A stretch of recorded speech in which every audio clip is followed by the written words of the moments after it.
అందరికీ నమస్తే. 31st దావత్ ఎట్లా చేద్దాం అనగానే సోపతి గాళ్ళంతా వేసుకొని ముందుకు వచ్చిండ్రు. పనికి పోదాం రా అంటేనేమో పక్క నుంచి పారిపోతారు. దావత్ అనగానే దండుపాలెం గుప్పొచ్చినట్టు వచ్చిండ్రు. దావత్కి ఎవరెవరు ఏం తెస్తారు అంటే కర్రకోడి కాపించి ముక్కలు కొట్టి తీసుకొస్తాను ఓ సోపతి గారు అంటే, నేను ఎర్రమని తీసుకొస్తాను ఓ సోపతి గడను, తాళ్ళకు పోయి తెల్లకళ్ళు తీసుకొస్తాను ఇంకో సోపతి గడను. నేను మాత్రం నీ అక్క నా దగ్గర ఏం లేవు టమాటాలు ఉల్లిగడ్డలు పట్టుకొస్తాను నేను చెప్పిన.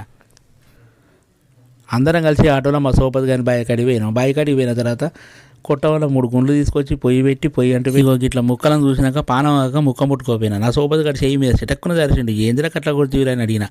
వీళ్ళ బాయికాడ వీళ్ళ తాత దయమే తిరుగుతాను కదా, ముక్క ముట్టుకుంటే తాత మేము పడతారు ఆయన అబ్బో కొడుకో సగం కర్రె కోడికూర కమ్మగా ఉన్నాక తీసి 2 ముక్కలు ముసురుని వారేసి తెల్లకల్లు ఎర్రమందు కోడికూరతోటి కమ్మగా 31st దావతి చేసుకున్నాం.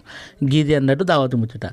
నా ముచ్చట నా వంట నచ్చినట్టయితే మా వీడియోను ఇష్టపడుర్రి, సోపతి గాళ్ళకు పంపుర్రి. ఇదే నా ఛానల్ని సబ్స్క్రైబ్ చేయర్రి.